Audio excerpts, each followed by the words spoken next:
Cryptographers and shortwave enthusiasts have known about them for years, but they're one of radio's most enduring mysteries. Simon Fanshawe now takes us to the outer limits of the bands and into the clandestine world of the number stations in Tracking the Lincolnshire Poacher. 39715. 39715.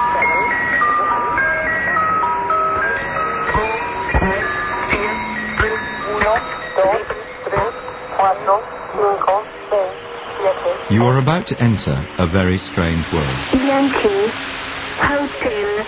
A world of alleged spooks and spies, of conspiracies and covert operations, of illicit transmissions across the globe, to secret agents on undercover operations. 666. Or perhaps just a world of fantasists, in the grip of a Cold War hangover, imagining it all, just to fulfill their big brotherly paranoia. Either way, what I'm about to show you is at the very least curious, and possibly very scary indeed. Ever since the height of the Cold War, radio enthusiasts across the globe started to notice strange, beguiling broadcasts on the outer limits of the band, anonymous transmissions that all had a similar shape to them. Each had a call sign, followed by sets and sets of numbers, usually in groups of 5. They are read aloud in disembodied, simulated voices, in languages ranging from English and Spanish to Czech and Chinese. Hour on hour, day after day, some so regular you could set your watch by them. They transmitted what people believed was code information, and became known to shortwave radio enthusiasts as the number stations. 2251. They gave them suitably elliptical names: the Russian Man, Bulgarian Betty, Swedish Rhapsody, the English Lady, and the Lincolnshire Poacher.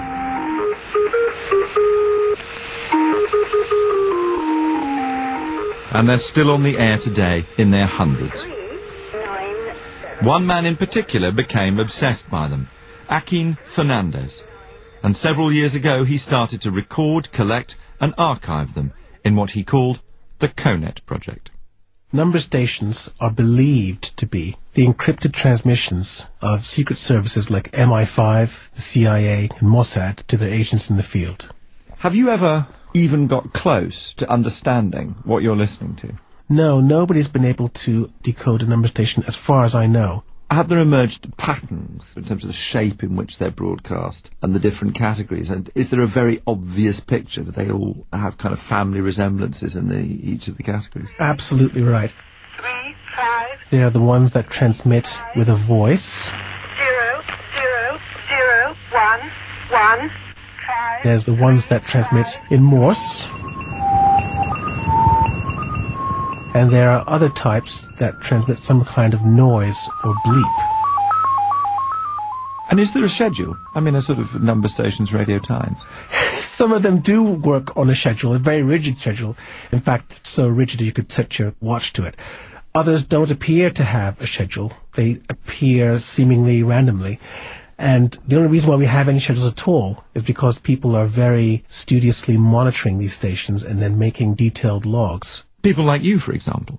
It was almost therapeutic. It's something that I had to get out of my system. I was spending hours and hours in front of the radio making these recordings, and putting this together and putting it out in the public has more or less cured me, I think. Joaquin Fernandez is not alone in his fascination with the number stations. Shortwave sleuth Simon Mason discovered them as a teenager and has been riveted by them ever since. I was fascinated by the noises and the different stations and all the different weird sounds that came out of it. And gradually I began to make sense of it. There were broadcast stations like the BBC World Service and Voice of America in one section. And then there was another section that neatly held all the shipping traffic. And then somewhere in between there were these strange stations playing weird melodies and bizarre Bavarian vehicular music, followed by these people reading out 5-figure numbers. And this was, what date are we talking about? We're talking about the early 70s. And what was even more notable about these is that nobody knew what they were. You'd read books, there was nothing in books. You could ask anybody you liked and no one knew anything about them. Curiouser and curiouser. Even though no one seems to know exactly when number stations began, they didn't just start bleeping out of nowhere. The use of shortwave radio in espionage, a low-tech but effective means of transmitting coded data, is in a great John Buchan 39 Steps tradition, which dates back at least to the Second World War. This was a time when radio transmissions could be decoded and deciphered to convey amazing information about the enemy, as signals expert and cryptographer Owen Lewis told me. If you go back, for example, to World War II, I seem to remember that the BBC stopped broadcasting Big Ben live. And they took a recording of Big Ben at each hour, and they simply played the recording. They never ever did it live. And the reason for that was to stop the Germans extracting meteorological information from the sound of Big Ben. What you're saying is that you can extract information from anything. Is that your point? You can extract information of some sort. You get a big bell being struck. The amount of water, for example, in the air at that moment will affect the way that it sounds, and the amount of echo that you get. The clouds may affect it. Christine Large is the Trust Director at the home of the Enigma Codebreakers Bletchley Park. People have been trying to keep information and messages secret for just about as long as recorded history goes back, at least to the Egyptians and to the Greeks. And there were some very basic methods. One of them was shaving a messenger's head, writing a message, letting the hair grow back and sending off the messenger to deliver it. In the Second World War, a very good example of the work that was done here at Bletchley Park is that in connection with Abwehr Enigma and breaking that particular system. And amateur radio listeners were used. The operation that they had was eventually known as the Radio Security Service, the RSS, and it had headquarters in Wormwood Scrubs, as it happened. But these amateur listeners intercepted traffic that had messages which were destined for Hitler and his generals. And the information that they gained from that enabled us to arrest incoming German spies.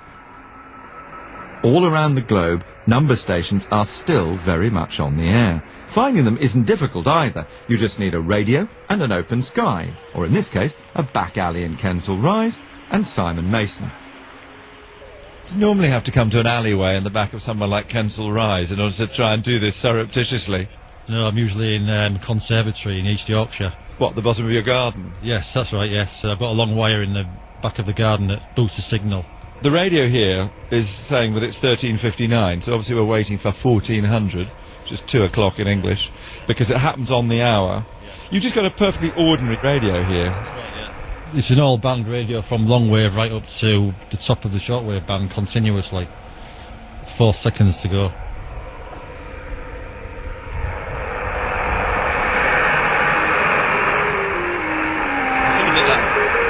Oh! That is the Lincolnshire Poacher. That's quite bizarre. So we'll get the tune, and then in a moment the numbers will start. Between 1400 and 1410, it's a 1 5-figure header. That tells you what message it is. And then at 1410, it sends 200 5-figure groups, which is the message proper. And how do you know that? Well, I've studied the Lincolnshire Poacher for about 16 years. So its habits are always well known. It's always fixed, it always broadcasts at the same times, the same frequencies, always 200 5-figure groups. It does that because it doesn't alert anyone in the world to any events that it might relate to. So it's always 200 5-figure groups where there's nothing going on, or there's all hell going on. So weird, because you suddenly hear the numbers go, you suddenly hear this strange voice. Is that a woman or a man? I can't... 0, 6, 3. It's a synthesised female voice, it's not a real person, it's just a voice computer. 7, 5. There have been cases where real people have been reading the numbers out, but most of them now use automated numbers. This is all pure conjecture, of course, because the people behind this station don't broadcast that they're the perpetrators. No one has ever come out on the number station world and admitted to being the sender of a broadcast. Well, there it is, the Lincolnshire Poacher live. But the question is, who's actually doing this? Who's behind the mysterious Spanish lady, the Swedish Rhapsody, the terrifying gongs, and our man the Lincolnshire Poacher? These stations that both Joaquin Fernandez and Simon Mason have spent hours listening to. Whoever designed the Lincolnshire Poacher, they certainly have a sense of humour. They've made the voice a British voice. It has different intonation at the end of every single group of 5 numbers. 4, 7, 5. And they've picked this folk tune as basically its theme song. It's quirky, it's illogical, it's irrational, and I want to find out who's behind it. The Swedish Rhapsody was made famous by Mantovani, played on a music box, followed by a very young-sounding German female that sent out 5-figure groups after the Swedish Rhapsody tune finished. The girl would say Achtung, and then she would say Gruppe, Neuen, Neuen, and then she would go into the groups, spieling them out until they were finished.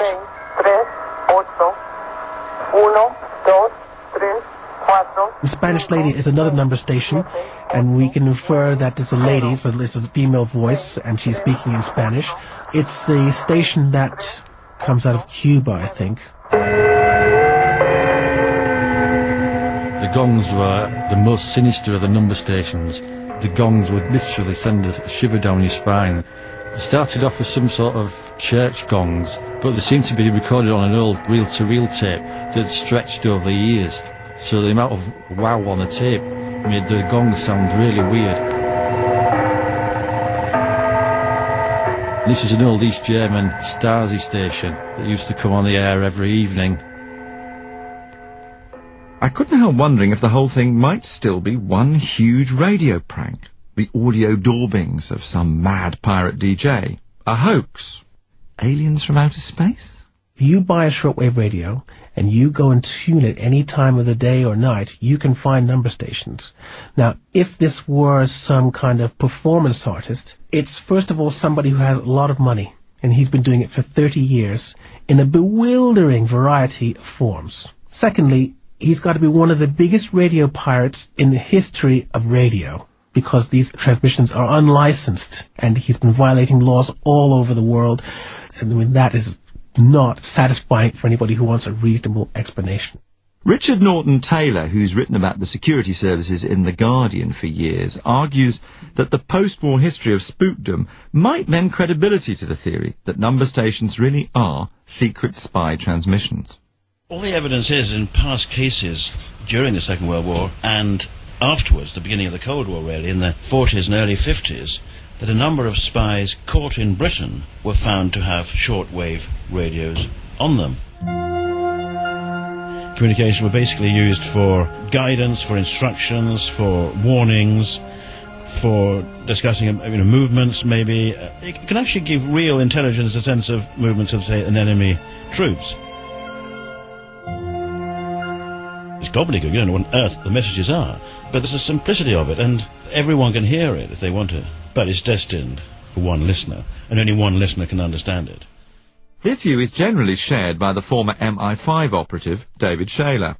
Well, if you've got agents in the field, you will want to give those agents instructions. The curious thing is about it, it's quite secure, isn't it? Well, this is it. I mean, you've only got to look at Hello Hello, for example, to see the benefit of using a shortwave radio and a code. I mean, obviously they had the code book in that. And I say it's absolutely simple. It can be done in many, many different ways. I mean, one of the best and simplest codes to use is if you both have the same edition of a book, for example. And you can then take words out of that book by communicating by what page it's on, what line it's on, what stage it is in the line of the book. And of course, make it even more complicated. It wouldn't be as simple as that. It would be, say, 2 added to the page number, 1 taken away from the line, 6 added to the word number on the line, or whatever. And those codes are impossible to break. I mean, despite all this modern technology and so on, these really are the simplest ways to communicate. And they have none of the comeback that we have now. I mean, for example, email traffic, mobile phone traffic, about all telephone traffic, you can build up a picture of people's contacts, even if you don't know what they're saying. Is you can build up patterns of activity and so on from those kind of records.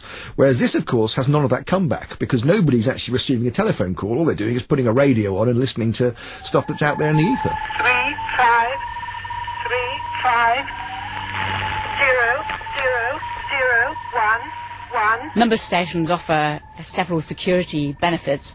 Bletchley Park Trust Director, Christine Large. One of them is that the equipment that's being used, if it were found in any situation, wouldn't be recognised as anything irregular. So therefore a landlady or landlord making a cleaning visit to somebody's room wouldn't pick up that there's anything strange going on and report it back. All they would see would be an ordinary piece of radio kit that could be bought virtually anywhere. I'm still not convinced. Not because I live in a Heidi world of plait-twirling innocence where governments just don't do this kind of thing. I'm sure they do. But where is the evidence that behind the number stations lurk states and their secret agencies? I pressed the signals expert Owen Lewis for a definitive answer. Not with any great success. Those who use wireless for communications very often use codes or ciphers to disguise what it is they're saying, and so other people can't understand. This is not just military, it's not just government. Commercial organisations, including, for example, fishing fleets, have used codes and ciphers for a long time. 2251. All right, so to what conclusion does that lead us about who might be doing it? It doesn't give us any indication as to who is doing it, except that they want communication at international ranges. All right, but I've asked you the question about 3 or 4 times now, and every time what you do is describe the method of communication, the distance of communication, but who do you think might actually be doing it? Quite simply, someone who wishes to have a private conversation. Or it's not a conversation, it's a monologue. It's a one-way passage of information. But what sort of information might it be? Whatever they want to use it for. Well, I'm still not getting any definite answers over here. So let's try Minneapolis and the renowned security technologist Bruce Schneier, while Akim Fernandez ranges across the Darn in London. You can't identify who the recipient is or where they might be. The recipient could be anywhere, maybe a third of the planet where that radio signal gets to. So as a covert channel, it works very well. Tell me, what's 7.614, Akim, in the little display on the front? That's a shortwave frequency on this shortwave radio. It's interesting for you to see this setup right now, because as you can see, I'm sitting in the middle of London, and if I was involved in espionage, I could just set up my little tiny radio right inside the room anonymously, transcribe my message, the message is over, turn off the radio, and go back about my business being a spy. That's China. What is that? Is that sort of Morecambe and Wise in Chinese, do you think? What's going on there? Bruce, I've spent some time listening to the CONET project and these number stations. How are these things encrypted and decrypted? It's a manual paper pencil system. You'd imagine that some agent who's in the field somewhere is told to listen on the frequency at a certain time and get the message. And if you listen to the number stations, you'll notice that sequences are repeated. 3535 0 0. And the idea would be you wouldn't know exactly when your numbers are going to be broadcasted. So you'll listen and you'll get your message, and then you will have some manual system that you've been taught where you can decrypt the message and find out what your orders are, what your instructions are, whatever it is that you have to know. It may all sound very low-tech, this, but the manual paper and pencil system that's called a one-time pad, because each one is only used once, is utterly secure. And moreover, there's definite evidence that spies use it. In 1988, Erwin van Harlem, a Czech agent posing as a Bond Street art dealer, was caught by Special Branch with a one-time pad hidden inside a bar of soap. And he was found guilty. But at least his hands were clean. At any rate, it's a devilishly simple system. I'm going to go down to lower frequencies to see if we can find something down there. In a one-time pad, you have a sequence of numbers in front of you, and you receive a sequence of numbers off the shortwave radio in this case. 1 5 7 2 8 1 5 7 2 8. And then you subtract the numbers you received from the numbers on your pad, and that gives you another set of numbers, and that's the plain text. And there's some easy way of converting numbers to letters and letters to numbers. 1 equals A, 2 equals B, something as trivial as that. That's mathematically unbreakable, and there's no way, short of getting a copy of the pad, for an attacker to know what the proper message is. Christine Large. There are different forms of one-time pads. The printed ones, often matchbox size but rather a lot thinner. You can get them on microfilm, and they can be stored, for example, in a hollowed-out pencil, in a coin, in a bar of soap, in a book, lots of imaginative places. Another feature of one-time pads is they have to be easy to destroy, so whether it's rice paper or whether, as rumoured, the Americans have one that turns into strips of chewing gum, you've got to be able to dispose of them very easily. So that means, in a sense, that agents will actually eat their words, or their numbers. So number stations are indecipherable to anyone without the pad that makes sense of the puzzle, and even the pad can be turned into a sort of on-the-run snack for spies. But even if we can't ever work out what the number stations mean, Akin and I are still... 2. There you go. 3, 4, 9, 6, 4. Number station. That's quite bizarre. I was beginning to get kind of very sceptical at that point, and then suddenly we hit that. This is a number station that I actually haven't heard before. Okay, so, how do you know you haven't heard it before? Because I know the sounds of all the number stations, well, all the ones that I've heard before. And look at the signal. The signal's very, very... You mean the thing is right over in the left? That's a very, very strong signal. If you look at it now, it's quite strong. This is quite a strong signal. I just don't believe it. 9, 4. Groups of 5 numbers, spoken in English by a mechanical voice that is a male voice. We can note down the frequency, which is 9.359. Wait a minute. The carrier is still there. The transmitter is still on. 0. We just heard 6 zeros, 000, 000, which means the end of the transmission. So God, there's a kind of weird drama to this. It's quite strange. It is absolutely unbelievable. A number station that is new to me. Just at random. That's really wild. That really, really is wild. Well, wild, I'm not so sure. But it was curiously dramatic. Mainly because after all the questions, and all that we can say about number stations, there is still no way of saying for sure what they are. The security services won't even go on the record to deny them. And so the enthusiasts fight with the sceptics, the realists with the conspiracists. Stalemate. And yet, now a telegraphy curator at the home of the Enigma codebreakers Bletchley Park, David White was a former operative of the Foreign Office's Diplomatic Wireless Service. On one of my postings in the late 1970s, I was sent to a foreign country, and it was just by chance that I came across a certain member of the staff that was one of the number readers. It was just a young lady who was part of a team that was delegated to read these numbers out. She didn't know what they contain, because it's all done from a department that's doing cipher. When you're involved in this sort of thing, you do not question anything. Bruce Schneier also argues there's no more reasonable explanation than the fact that government agencies are behind the stations. Either they are actual covert activity, they are random numbers disguised as covert activity, they are a system set up for the potential of eventually using it as covert activity. There's no other reason why you would have random numbers being broadcasted on a shortwave. And if you look at the history of sort of when it started and how long it's been going, a government is the only reasonable entity who might do this.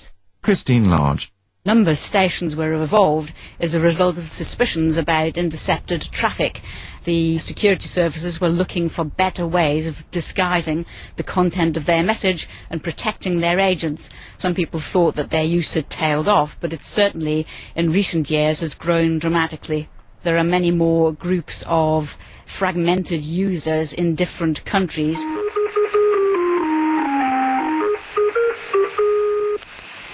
I think that people who listen in to the Lincolnshire Poacher regularly have established that he's probably not based in Lincolnshire. In fact, at a pretty good guess, it's in some area of Cyprus, and the assumption that the Lincolnshire Poacher is one of ours has certainly been made, but it won't be by me. 6, 6, 4, 7, 5. 6, 6. A certain part of our secret intelligence services does run one of these stations. 1, 9. I won't say why, or give the schedules, but they certainly do. A lot of people have got radio direction finding facilities now. You can actually purchase them for the high frequency bands, and you'll get a line of transmission. The radio transmitter concerned was tracked down to an area in Cyprus in the Mediterranean. Cyprus transmitters or not, the poacher's real identity remains, officially at least, a secret. Is he really one of ours? And come to that, who is the Spanish lady? And does she dance to the tune of MI6 or the CIA? Richard Norton Taylor. Classic spook policy is called NCND, i.e. neither confirm nor deny. The most, in a way, frustrating thing, especially for those people who just want to twiddle the knob and hear these things and then get sort of fascinated by it because it's there and it becomes a kind of mystery and they can't crack it, never will be able to crack it actually. The people behind it are never ever going to admit to it. These stations, they shout at you. Akin Fernandez. They draw attention to themselves. They say, look at me, listen to me. I'm not the sort of person who can just sit down, come across something like number stations, which is completely counterintuitive, and just let it slide by. Are we owed an explanation? I definitely think so. 2251. They are indeed used by the intelligence services of particular governments anywhere in the world. Former operative of the Foreign Office's Diplomatic Wireless Service, David White. Some of these transmissions are hoax, but the great majority of them are genuine and serve a useful purpose to whoever is transmitting them. There are many, many places where there are insurgents that cause great difficulties to the authorities. These are often the ones that are transmitting the number stations, reading out the numbers to different units, but others are quite legitimate of any particular government secret intelligence service. It does appear that there's more to this than just the shipping news from Dogger or German Bite. All we can do is listen and wonder. But for now, goodbye. Or 000 000 3 9 7 1 5 6 6 4 7 5 1 9 2 7 4 9 2 0 2 8. Tracking the Lincolnshire Poacher was presented by Simon Fanshawe. It was produced by Simon Hollis and was a Brooke Lappin production for BBC Radio 4.